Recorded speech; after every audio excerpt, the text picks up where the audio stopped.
प्रभु यीशु मसीह के नाम में आपको अनुग्रह, शांति और आशीष मिले। जो लोग लिटरेचर में और पढ़ने में इंटरेस्ट रखते हैं और विशेषकर जो जिनका झुकाव जासूसी कहानियों पर होता है, रहस्यमय कहानियों पर, वो एक नाम को जानते हैं, सर आर्थर कॉनन डॉयल। अगर इनका नाम ना जानते हो तो जिनको ये बारे में ये लिखते थे उसके बारे में तो निश्चित रूप से जानते होंगे, और उसका नाम है शेरलॉक होम्स। तो खैर, पहले सर आर्थर कॉनन डॉयल के बारे में बताता हूं।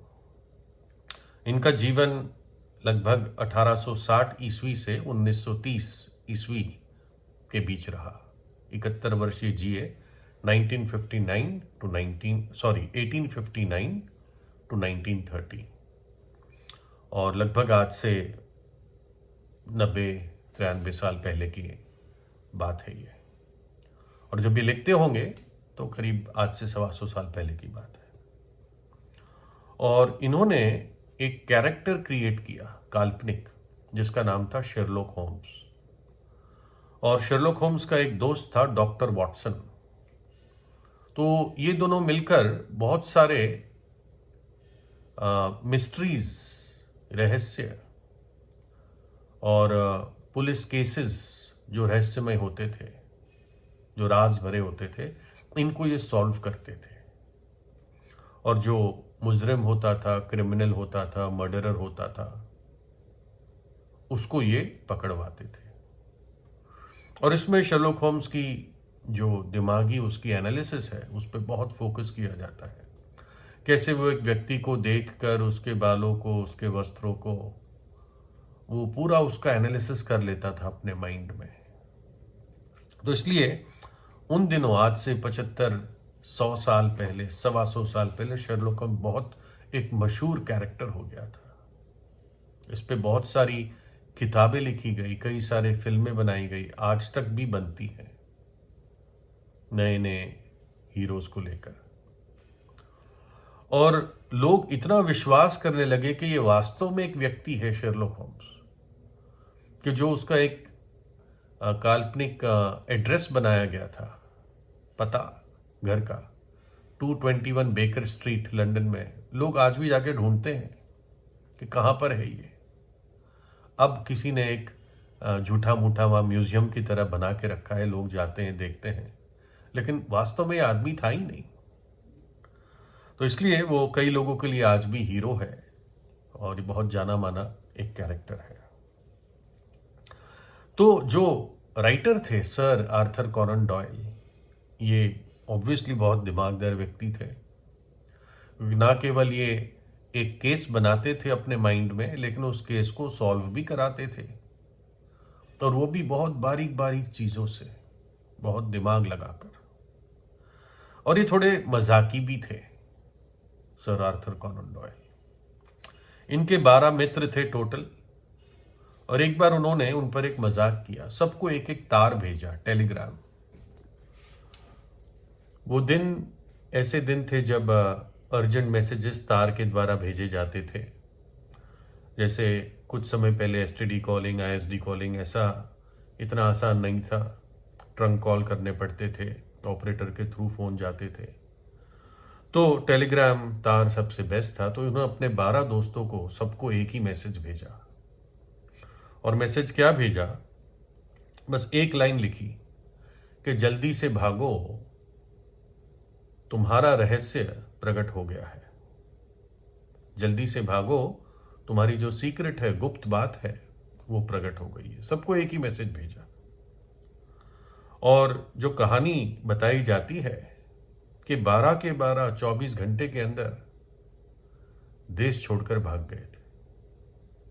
और हो सकता है थोड़ी इसमें बड़ा चढ़ा के बात हो, 24 घंटे ना हो, 48 घंटे हो, लेकिन फिर भी यहां पर जो मुख्य बात है कि कैसे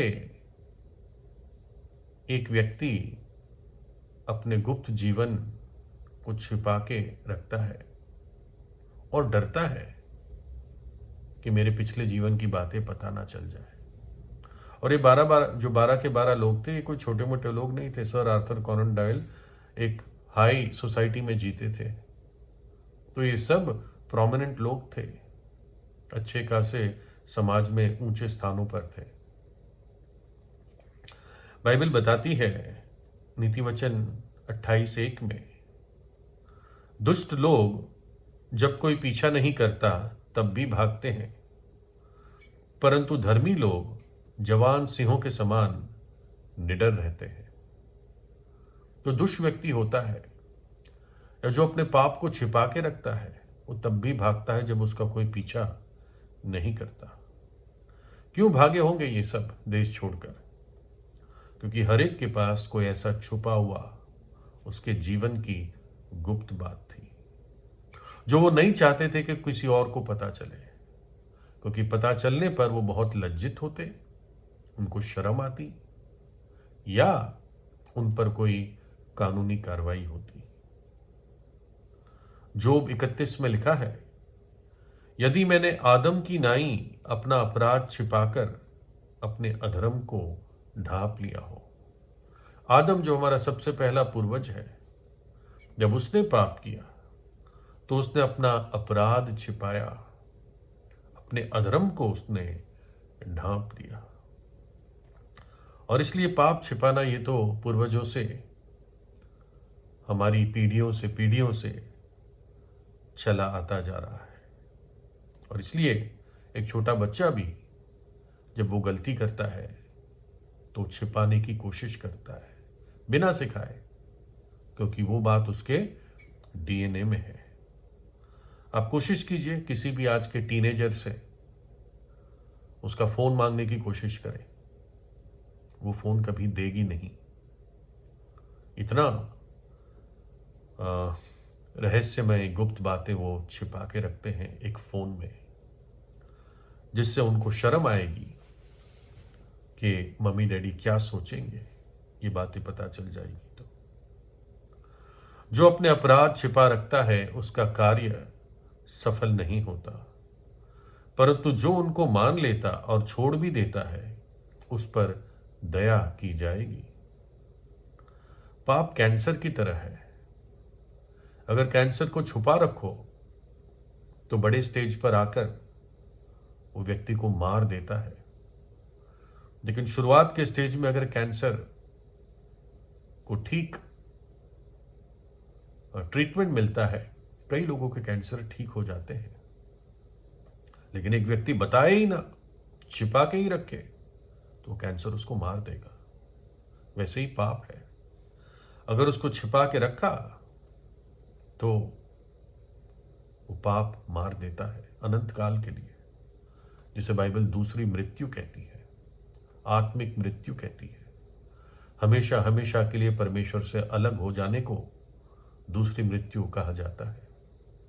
उस वो नरक की झील है, आग की झील है, जहां पर रोना और दांतों का पीसना है। इसलिए बाइबल कहती है अभी वो नियुक्त समय है, आज उद्धार का दिन है कि एक व्यक्ति अपने पापों से पश्चाताप कर ले, परमेश्वर के सामने खुलकर आ जाए। मैं जैसा हूं वैसे ही परमेश्वर के सामने आ जाऊं और अपने पाप को मान लूं।